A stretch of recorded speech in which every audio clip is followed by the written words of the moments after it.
My parents bought my brother a $120,000 BMW, tried to frame me for destroying it, then asked me to pay their bills, so I'm Alex, I'm 28, and I live in my parents' house.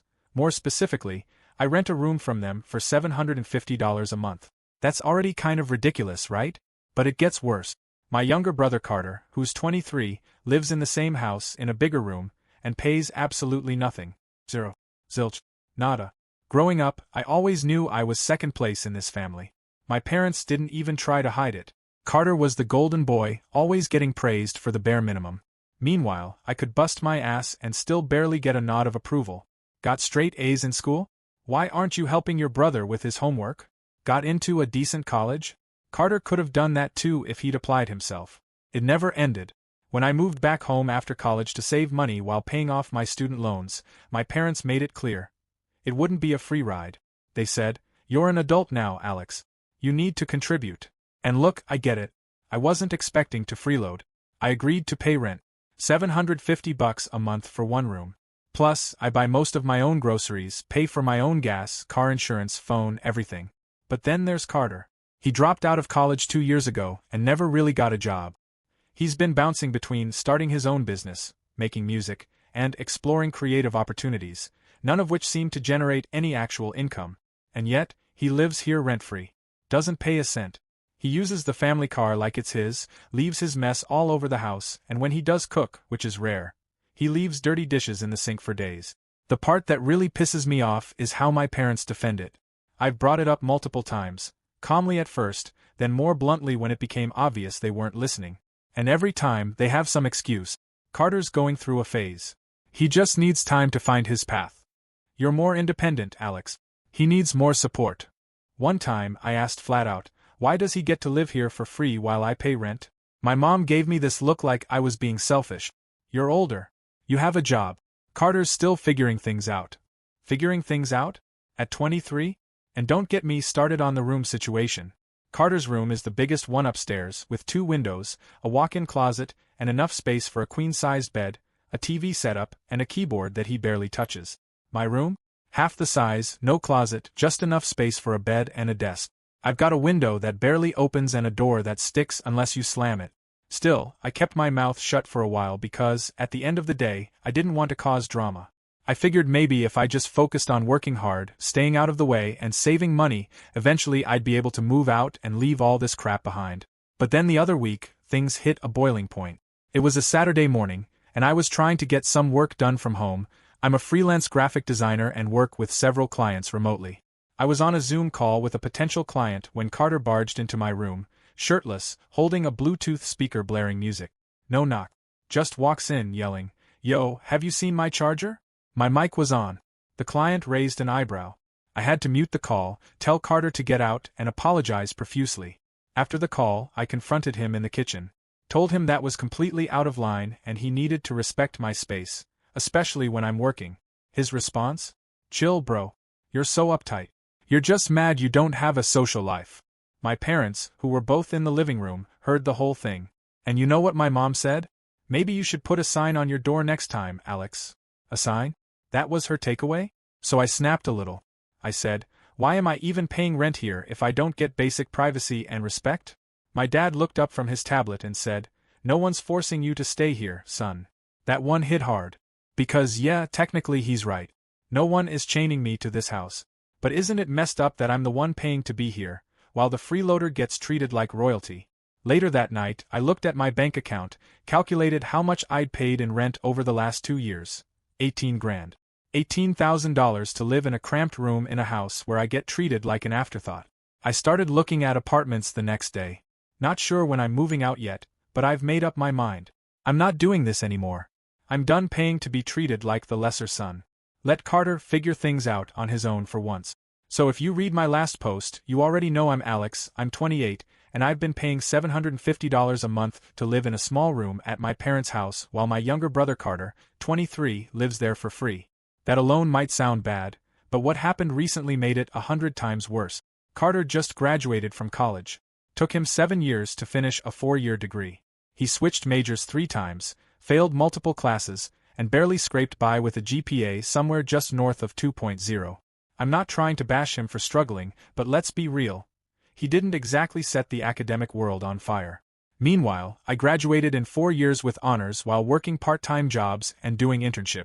I got no special treatment, no fanfare, no reward. So imagine my face when, a few days after Carter's graduation, my parents surprised him with a brand new BMW M5 competition. Not a used one, not a lease. A brand new, fully loaded 2024 BMW M5 competition worth over $120,000. They handed him the keys like it was a rite of passage and told him he earned it. Earned it? He flunked half his classes and dragged himself across the finish line 7 years later. That's not earning, it's barely surviving. I stood there in the driveway watching him scream and jump up and down like he'd won the lottery. My dad was all smiles, patting him on the back, while my mom was already setting up a little photo shoot, taking pictures of him next to the car like he just saved the world. And I was just standing there. They didn't even acknowledge me.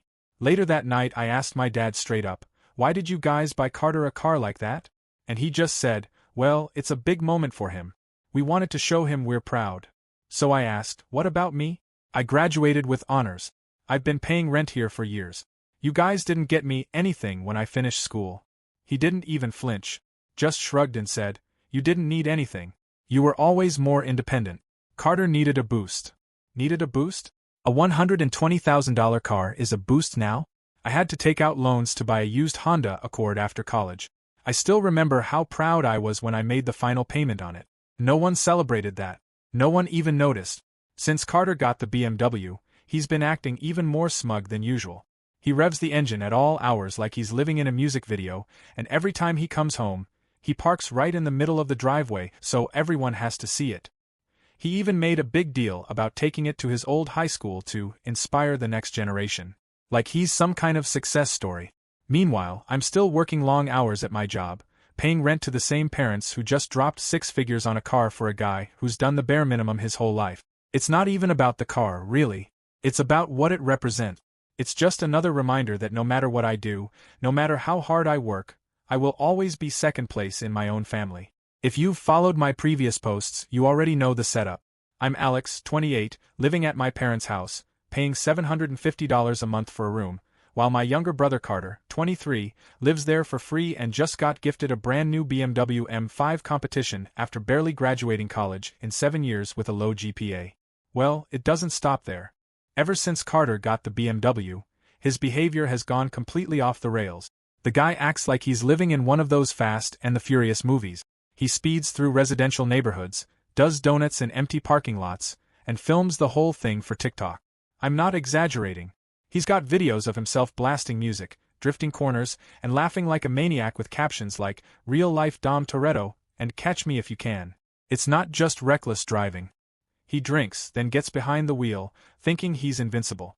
I've walked into the kitchen more than once to see him stumbling in from the garage, reeking of alcohol, laughing about how he barely missed a curb, or almost clipped a fire hydrant. He talks about it like it's a joke. The worst part is that he'll go right back out a few hours later like nothing happened. I've warned him. Over and over again. I've sat him down and said straight to his face, "One of these days, you're going to hurt someone or yourself. This isn't a game." And every time, he just waves me off, calls me uptight, says I should loosen up and live a little. Then he posts another TikTok of him racing down the freeway, camera in one hand, the other on the wheel, screaming into the wind. I told our parents too. Multiple times. I've shown them the videos.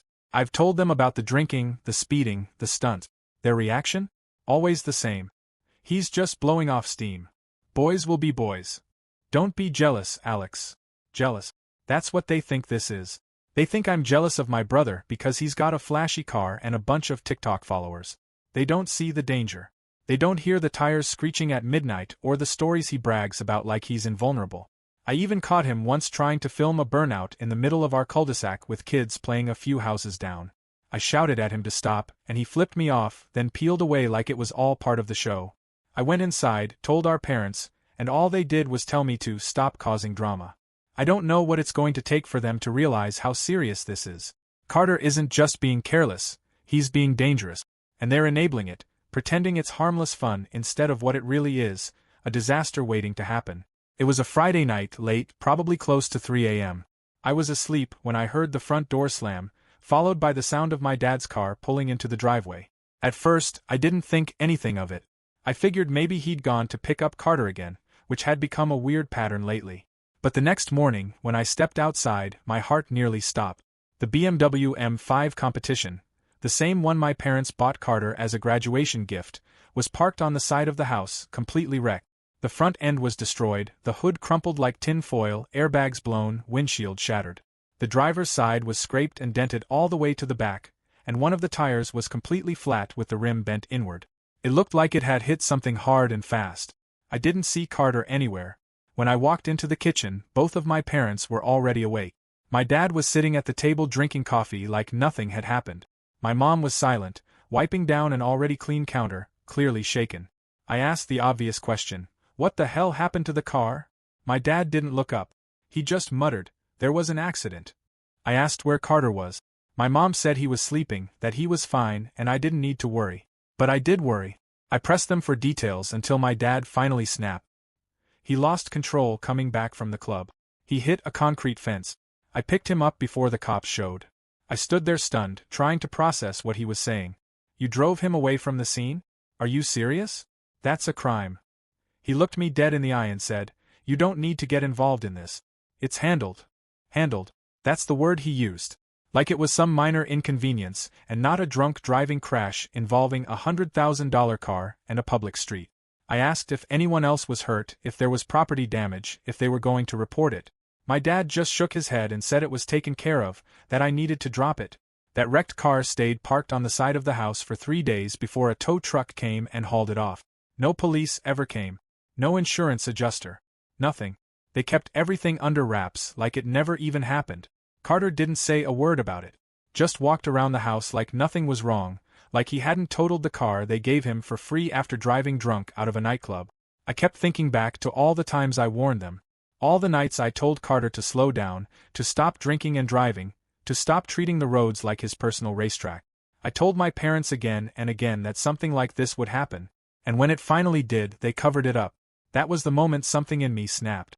So if you've read my earlier posts, you know that my younger brother Carter totaled the $120,000 BMW M5 competition our parents gifted him after he barely graduated college. He was drunk, crashed into a concrete fence, and my dad picked him up from the scene before the police arrived. They kept the whole thing quiet and acted like nothing happened. 3 days after the wrecked car was hauled off, I was sitting at the kitchen table doing some work on my laptop when my mom asked if I had a minute to talk. My dad joined us, and I knew immediately something was up. They sat down across from me with this strange mix of forced calm and parental expectation on their faces. My mom smiled in that tight, fake way she does when she's about to drop something ridiculous. She started with, "Alex, we've always admired how responsible you are." That alone put me on edge. Then my dad jumped in, "You've done such a good job managing your money. And we know you've been saving." I nodded slowly, not liking where this was going at all. Then my mom said it. "We need your help with something. It's going to cost around $25,000 to get Carter's car repaired. Insurance won't cover it the way we need, and we were hoping you could help out.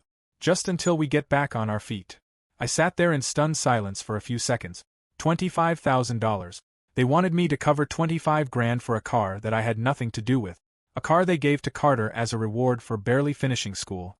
A car he wrecked while drunk, doing stunts like some idiot trying to impress TikTok.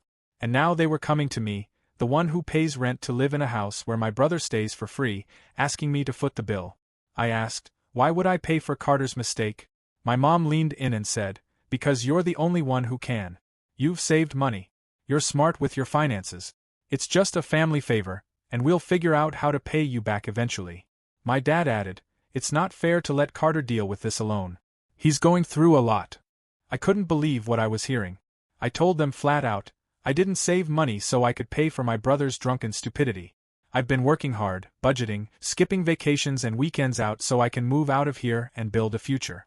I'm not draining my savings to fix a car that he destroyed after ignoring every warning I gave him. They both got quiet for a second. Then my dad said, "Alex, don't be selfish. This is what family does for each other." I laughed. I actually laughed out loud. I asked, "Was it family when you let Carter live here for free while I pay rent every month? Was it family when you gave him a 6-figure car for doing the bare minimum?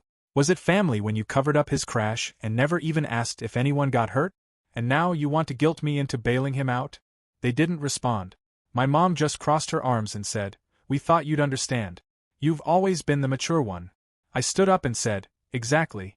And being the mature one means I'm not going to reward recklessness just because it came from my brother." I walked out, and that was the end of that conversation. They haven't brought it up again, but the tension in the house has been unbearable. Carter still struts around like nothing happened, and my parents barely look me in the eye. You know about my younger brother Carter, the BMW M5 competition our parents gifted him after his dragged-out college graduation, and how he completely wrecked it while driving drunk. You also know how my dad covered it up, and how just days ago they had the nerve to ask me, the one who actually works and saves, for $25,000 to help fix the car. I refused. I made it clear I wasn't draining my savings to fix Carter's mistake. And then the real insanity began.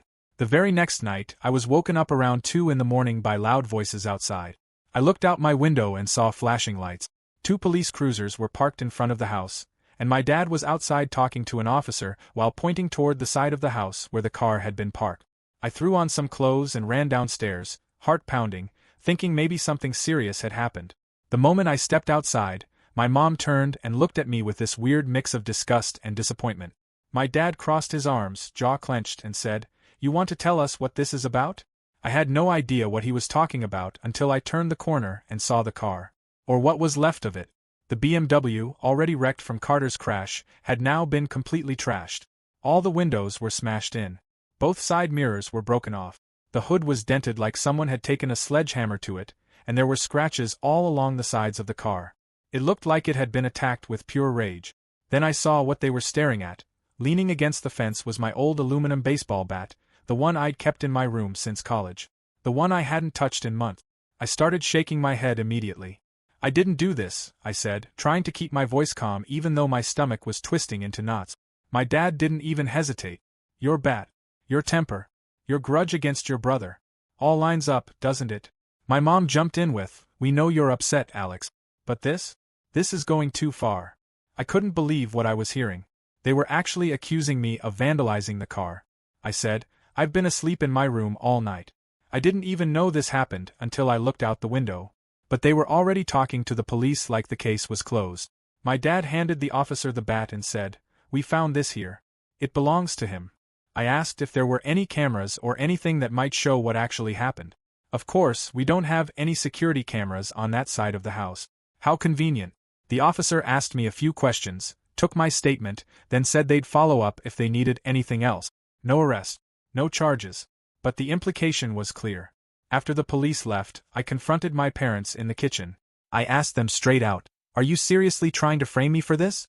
Why would I destroy a car I refused to pay for? Why would I use my own bat and leave it out in the open?" My dad looked at me and said, "If you didn't do it, then someone's trying to make it look like you did." I shot back, "Or you're trying to make it look like I did so you can file a fake insurance claim." Neither of them said anything. That silence said everything. They knew what they were doing. I could see it in their faces. They needed the car fixed. They knew insurance wouldn't cover the original crash. But if the car was vandalized? That was different. That was covered. And who better to blame than the bitter older brother with a financial motive and a conveniently accessible bat? I went back to my room, locked the door, and just sat there staring at the wall.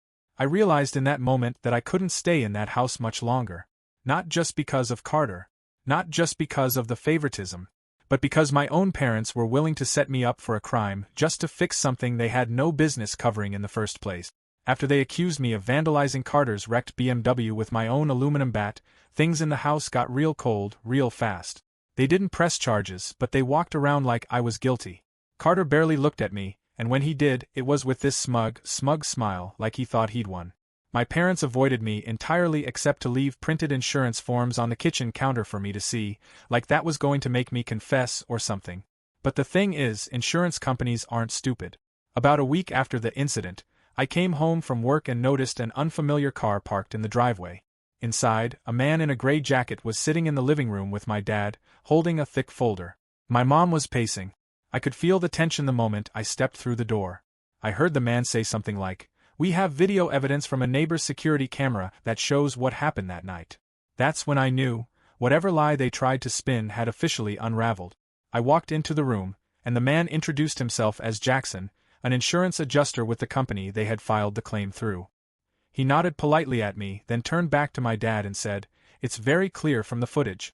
Your son Carter is seen exiting the house shortly after midnight carrying a metal bat, then proceeding to smash the vehicle himself. The footage shows him hitting the windshield, the hood, and both mirrors. The timestamp matches your report almost exactly." My mom went pale. My dad sat back in his chair, silent. Jackson continued, "Because this was presented to us as an act of vandalism, and because the insured vehicle was intentionally damaged by someone living on the property, this is now a case of attempted insurance fraud." He stood up and calmly added, "We've already referred this to the authorities. The police will be following up." I looked over at my dad, and for the first time in my life, he couldn't look back at me. My mom tried to say something about how Carter had been under stress, how maybe he didn't mean it, how they weren't trying to commit fraud, just get the car repaired, but Jackson was already packing his folder. He said, "Intentional destruction for the purpose of financial gain is very clear under the law. It's not just about the damage, it's about the intent behind the claim. I'd recommend speaking with a lawyer." That was it. He walked out, leaving the front door wide open behind him. Carter came down the stairs about 5 minutes later, shirtless, holding his phone, completely unaware of what had just happened. My dad got up and screamed at him so loud I thought the neighbors would hear it. My mom broke down crying. I didn't say a word. I just stood there. Everything I'd been accused of, everything they tried to pin on me, all of it, exposed. And not because I defended myself. Because Carter couldn't resist doing something that dramatic without making sure someone was watching. After the insurance company discovered the security footage of Carter smashing his own BMW with my old bat, the case moved quickly. The police followed up within a week. They interviewed all of us, but with the video as undeniable evidence, there wasn't much for anyone to say. Carter was arrested and charged with insurance fraud, destruction of property, and filing a false police report. He eventually pleaded guilty. He stood there in court with his head down while the judge read the sentence: 8 months in county jail, 4 years of probation, a $15,000 fine, and a 6-year suspension of his driver's license. The judge made it clear that the stunt Carter pulled wasn't just reckless, it was deliberate, planned, and manipulative. It wasn't just a mistake, it was fraud, and he was going to face real consequences for it. Watching him get led out of that courtroom in cuffs was surreal. 4 years, he had gotten away with everything. Every bad grade, every drunken night, every mess he created, someone else always cleaned it up. This time, there was no way out. No more excuses. No more cover-ups. It finally caught up with him. My parents didn't get away clean either. They weren't charged with anything, but they were hit hard financially. Between Carter's fines, the court costs, attorney fees, and other penalties, they ended up owing thousands. The insurance company had denied the claim, and because the car was financed, they were still on the hook for the BMW loan, which, at that point, hadn't even been halfway paid off. The car was totaled and gone, but the debt remained. They also had to deal with the embarrassment. Word got around fast. Our neighbors knew, people from their work circles heard about it, and even some extended family reached out asking what in the world had happened. My dad, the man who used to walk around acting like he had everything under control, suddenly looked about 10 years older. My mom stopped organizing neighborhood events and withdrew completely. At home, things got cold. They didn't talk about it. Not to me. Not to each other. They just moved around like ghosts in their own house, weighed down by the mess they had helped create. And me? I finally felt vindicated. After everything, being treated like second best, paying rent while Carter lived free, getting blamed for the vandalism, they were forced to see the truth. They had enabled him for years, and it ended with handcuffs, courtrooms, and crushing debt. I didn't say, "I told you so." I didn't need to. After Carter pleaded guilty, and was sentenced to 8 months in jail, 4 years of probation, a heavy fine, and a 6-year suspension of his license, the house got unbearable. My parents were drowning in court costs, penalties, and the still unpaid BMW loan. They didn't talk to me much, except in short, tense sentences. It was like they were ashamed, but not enough to actually say anything out loud. I didn't wait around. I called my friend Tyler, someone I'd known since high school who had always offered me a place if I needed it. Within a week, I packed my things, handed my parents my last rent check, and moved out. Tyler lived in a quiet neighborhood about 30 minutes away, and just having my own room where I wasn't constantly walking on eggshells was more liberating than I can explain. I stayed there for 3 months. During that time, I focused on work, kept my head down, and started planning for my own place. I cut back on everything I didn't need and saved aggressively. Then, finally, I signed a lease for a small 1-bedroom apartment. It wasn't flashy, but it was mine. No one telling me how to live. No guilt trips. No tension. Just freedom. Not long after I moved, I got called into a meeting at work. My manager offered me a promotion. Nothing huge, but enough to put me in a leadership role with better pay and a clear path upward. I took it immediately. That same week, I applied to an MBA program I'd been eyeing for months and got accepted. For the first time, everything felt like it was moving forward. There were still moments where I'd think about everything that happened, how my own parents tried to blame me for something I didn't do, how they handed Carter a luxury car and tried to force me to pay for the damage when he wrecked it, how they watched him destroy it a second time and only saw the truth when it was too late. They lost thousands between Carter's fines, legal fees, and the unpaid BMW loan. I knew they were still struggling financially, but I also knew it wasn't my responsibility to fix it. I had done my part. I'd played the role of the responsible son. I paid rent while my brother lived free. I warned them again and again, and when they chose not to listen, they paid the price. Now I wake up every day in a place that's mine, working a job I actually enjoy, and building towards something bigger. I'm enrolled in the MBA program part-time, and it's hard work, but it feels worth it. For the first time in my life, I feel free. After Carter went to jail and my parents got buried under the weight of legal fees, fines, and the unpaid BMW loan, they went quiet for a while. I didn't hear from them during my move into my new apartment, didn't get any messages when I started my MBA program, and honestly, I assumed they had finally decided to let me go. I was fine with that. I was building a new life, and for the first time, I felt free. But of course, it didn't last. It started with text. First from my mom, asking if we could talk like a family. Then my dad followed up with a message about how things were difficult, and how everyone makes mistakes. They didn't apologize. They didn't acknowledge what they did. They just hinted around it like the past few years had been a minor misunderstanding. Then came the real reason. They wanted financial help. They said Carter's legal situation had drained their accounts, that the BMW loan was still active, and they were on the verge of default, that they could lose the house. My mom wrote that, as the only stable one in the family, it was my responsibility to step in. She said I had a good job, an apartment, savings, and no children to worry about. She said I owed it to them. I ignored the messages at first, thinking they'd get the point. They didn't. A few days later, they showed up at my apartment. I had just gotten back from class when I saw them standing outside the entrance, looking exhausted and desperate. My dad tried to talk first, saying they didn't know where else to turn. My mom chimed in that they had nowhere to go, that they were drowning, and they needed my help. She said this was my family, and family helps each other. I didn't yell. I didn't argue. I just looked them both in the eyes and said, "You didn't want a family when you tried to ruin my life. You wanted someone to blame. You wanted someone to fund your mistakes. And now you want that same person to clean up the wreckage you created." They didn't say anything after that.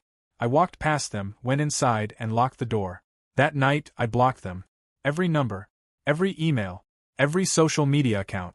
I blocked Carter too, even though he hadn't tried to contact me since going to jail. I was done. Done carrying the weight of their favoritism, their manipulation, and their twisted idea of what it means to be a family. That was the last act of the drama.